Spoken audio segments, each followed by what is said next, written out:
A similar and even more dramatic UFO dogfight occurs over Peru. But this time, the pilot was able to attack.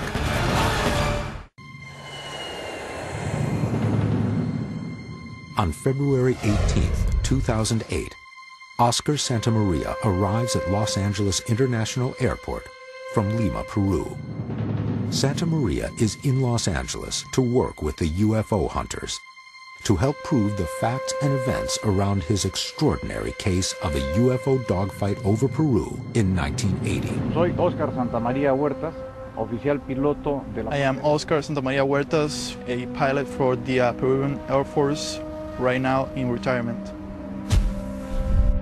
El 11 de abril de 1980, The 11th of April of 1980, a las 7:15 horas de la mañana, at 7:15 in the morning, en la base aérea at the airbase of La Joya in Peru, los 1,800 hombres 1,800 military people in charge that day, observaron al final de la pista. They observed at the end of the runway an object that looked like a balloon No tenía permiso that didn't have authorization to fly in the area. Suponíamos que podría ser un aparato espía. And they thought it was an spy. El comando de la base, a commander gave him the order to take off and destroy the object right away. Santamaria fires 64 rounds from his 30mm cannon directly at the object. But to his amazement, the bullets seemed to pass right through the object and would have clearly destroyed anything in their path, including a weather balloon. He was expecting the object to explode, pero no fue así e inició un ascenso. But it didn't happen, and the object started ascending. He proceeded to go after the object. Santamaria pursues and notices the unidentified object is doing something else. Every time he gets within range, the object climbs, executing maneuvers worthy of Top Gun. However, the most harrowing part of his story is yet to come, and it involves the U.S. military. I just recently met Oscar Santamaria, and I listened to his story, and I have to wonder, why would this military commander come out with this UFO story unless he was really, really affected by this experience? I believe he saw something that really shook him and that stayed with him to this day. Due to the complexity and shocking nature of this event, Oscar Santamaria has always encountered skeptics who simply cannot believe that both he and this object made such extraordinary maneuvers during his dogfight with what he thinks was a real UFO. The team wants to determine if the Santamaria UFO had maneuvering capabilities that were greater than anything that existed at the time. Since they don't have access to a Sukhoi SU-22 jet, they will use the next best thing available.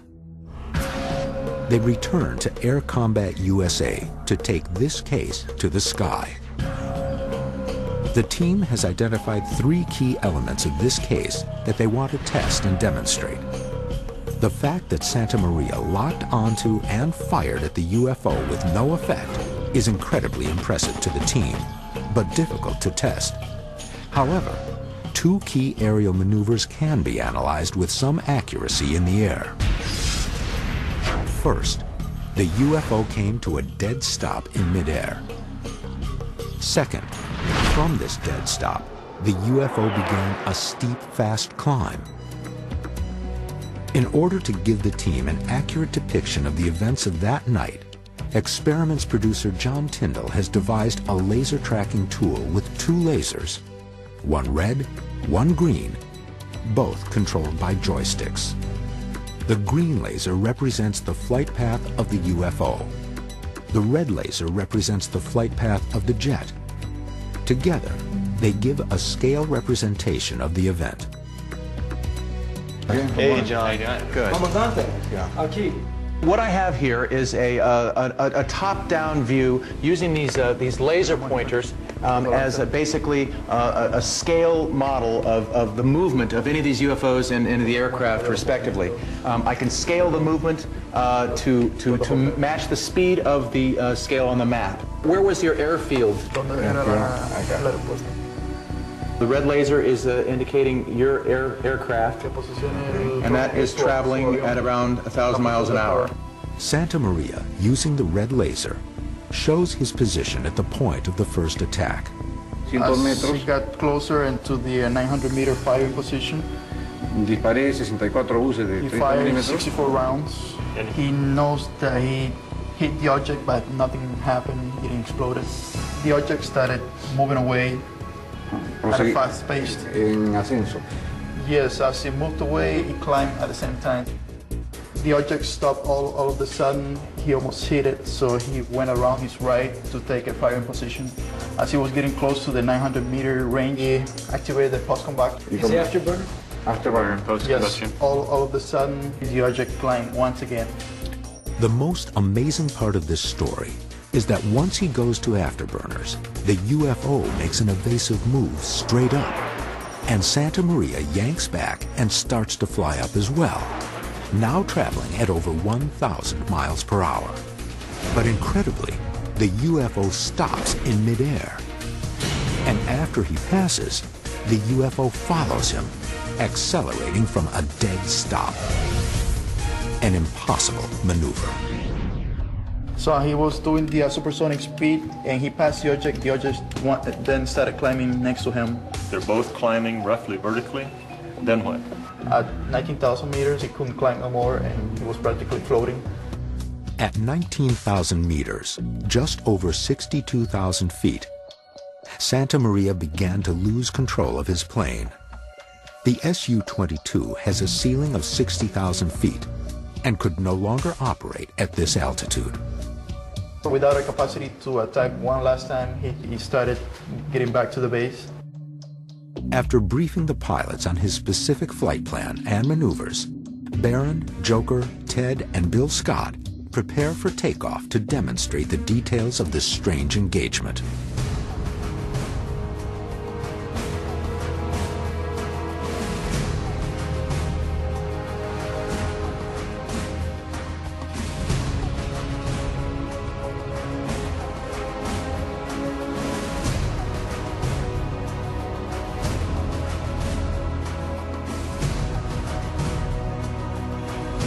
I got to keep your eyes peeled out here. It's not exclusively ours, the airspace.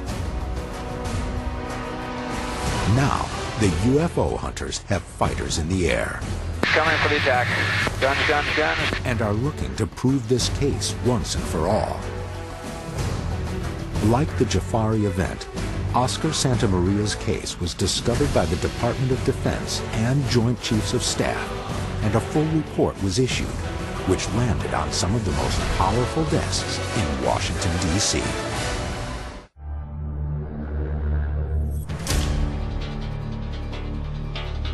Pilots have just taken off in 2 fighter planes to help recreate and prove Oscar Santamaria's reported UFO dogfight encounter over Peru in 1980. The pilots are now approximately 7 minutes away from their dogfight location. I got to keep your eyes peeled out here. It's not exclusively ours, the airspace. Recently declassified military documents show that a detailed report was actually made about this event, much to Santa Maria's surprise. After your flight, the American Department of Defense just had your whole statement in a Defense Department report, and I'm wondering, how do you think they got it? La comunidad de inteligencia entre los estados intercambian información. Oh, really? It's a close community between countries and the air forces, so they communicate with each other and they let each other know. While the U.S. government stopped investigating UFOs with the closure of Project Blue Book in 1970, this Santa Maria report, released by the Joint Chiefs of Staff, shows something else. It is presented here for the first time on television. This document was distributed to the Secretary of Defense, Secretary of State, the NSA, and the CIA. The title of the document is, quote, UFO sighted in Peru.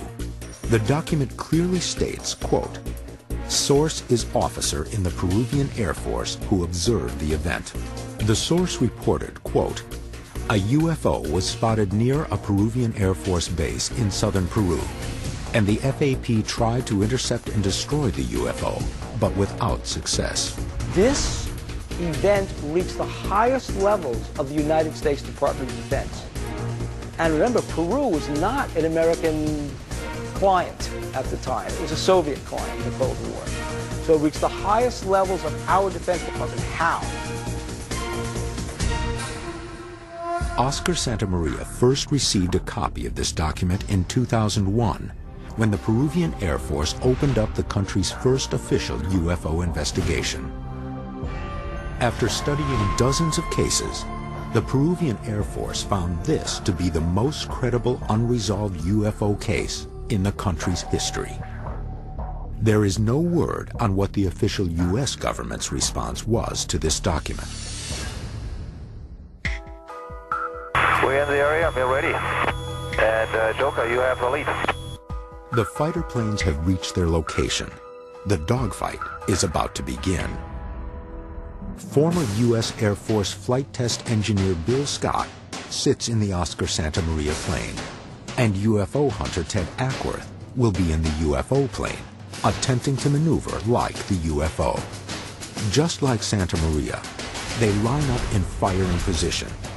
Santamaria said he fired on the UFO with no effect. Next, Santamaria said the UFO came to a complete stop. It's something no known plane can do because the incredible G-forces would kill the pilot. Guns, guns, guns, we're going. Ready, ready. Here comes the brake.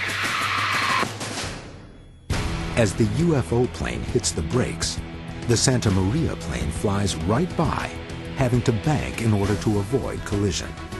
Even in this prop plane, the G-forces of slowing down so much have a rough effect on the cameraman in the chase plane. Camera guy's puking. Trying to do his business in the bag. The team repeats this maneuver 3 times.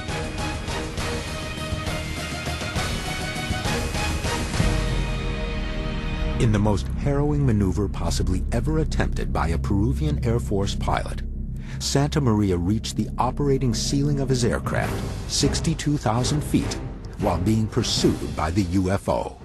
His life was on the line. And Joe Barron, why don't you start how about a left 360, 45 degrees of bank? This is the simulation where the UFO goes vertical. When we're ready, I'll give a count of 3, and then Barron will just tighten up the turn and pull away from us. Joker, in the Santamaria plane, swoops down from above.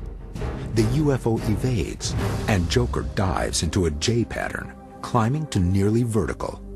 The UFO follows behind, attempting to climb vertically as well. There he goes vertically. Goodbye. We can't catch up.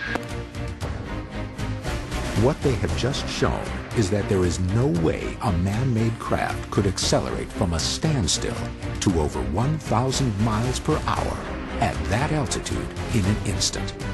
It further shows that one of the world's best fighter jets at the time could have never caught up to it. Okay, let's go home. Okay, Barron has the lead, clear to rejoin, right side, on this direction.